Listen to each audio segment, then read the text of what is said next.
What are the movies? Are the movies dreams? Are they dreams our collective conscious is having with each other? Don't we all want to be in the movies? Aren't they all the ideal that we're striving for? Maybe they are. Maybe that's what we're doing. We're pretending like maybe this is a little piece of a movie. Seems like fun and games to participate in the consciousness of the world. But what about that language? What do those idols mean? It's hard to say. So what do you do? What do you do when you have dreams like you're in a movie and they make about as much sense as a movie? Maybe you pick up the bat phone and you call Jonathan Pajot, but he doesn't quite have that set up yet, so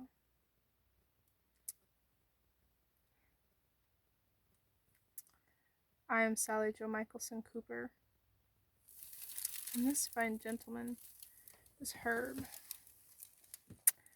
Herb is a piece of my mind. A very productive piece of my mind. That piece of my mind that kept the bills paid and showed up to work on time and dressed appropriately. But Herb is not all of my mind. And there's pieces of my mind that even me and Herb don't understand together quite yet. And some of those pieces are my dreams. Or, well, our dreams, I suppose, would be more appropriate to say. These are the conversations with Herb. So, welcome to the edge of my mind. Let's jump off. Dreams like movies. Alright, I've got two of them. Both of them are rather terrible. Last night, I dreamed myself and a group of people. One was a character from Eureka, the Aussie biologist. We stole classified information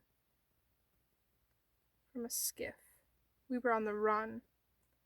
And then suddenly, I realized it was going to ruin one of my friends. So I had to take it back. But we needed to know the exact reason we stole it. So we were trying to look at it through a rigged system. First, a woman with a CPU port on her neck plugged into an old monitor desktop unit. There was a good Furby creature, and then an evil Furby creature, and they were both plugged in beside it. And I didn't write this down, but when we plugged it in, I don't remember how the information passed, but it passed through the Furbies, the good one and the bad one. And I don't remember exactly, but it was untenable. Whatever it was we were going to do, what we meant to do, however we had meant to do it, could not be done because of the intensity of the information passed through the good Furby and the bad Furby. And this was all happening in a military installation, so the presence of the good Furby and the bad Furby plugged into the system, and the lady with the CPU on her neck, and it was all rather intense. And yet ridiculous, like a poorly made Gremlins movie. So, move on. That was September 2nd, 2018. And this was this would have been the night before 1 January 2019. I had a disturbing dream.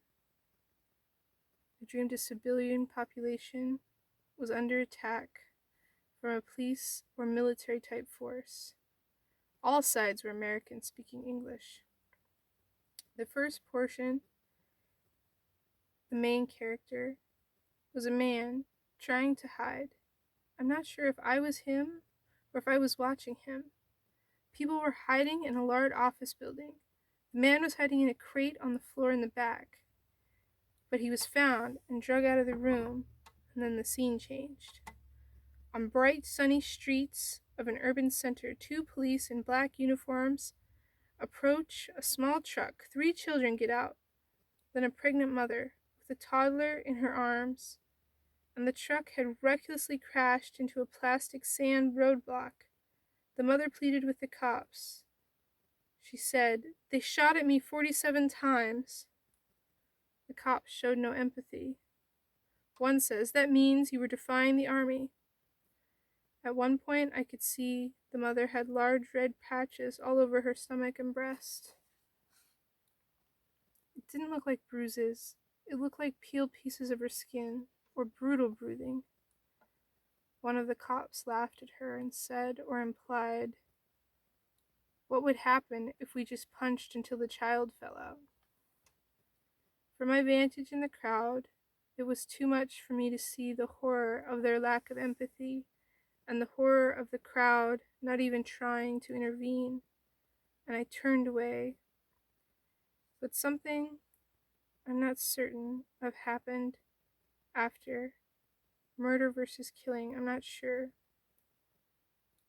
The intensity was lower than some of my dreams, but certainly it was the most dark I've had. Mostly, it was the realism in it. There was no fantasy in this dream, no alleviation from the supernatural.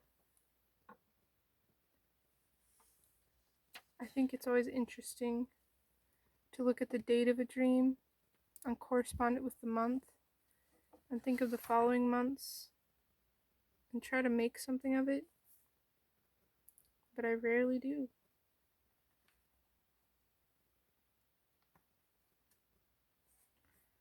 I think that is all I have lined out for now. Oh, maybe not. Oh. Hidden snakes. I think I'll put that one in this one too. 7 Wednesday, 2019. I dreamed of hidden snakes last night. They were in shoes or stacked up in stuff I was moving to clean. Oh, that was just a short dream.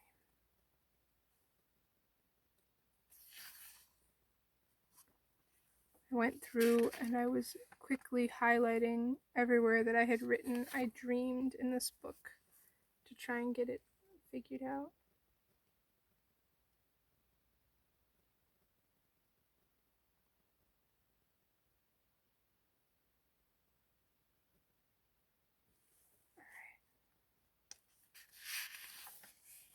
I'm gonna have to break it up.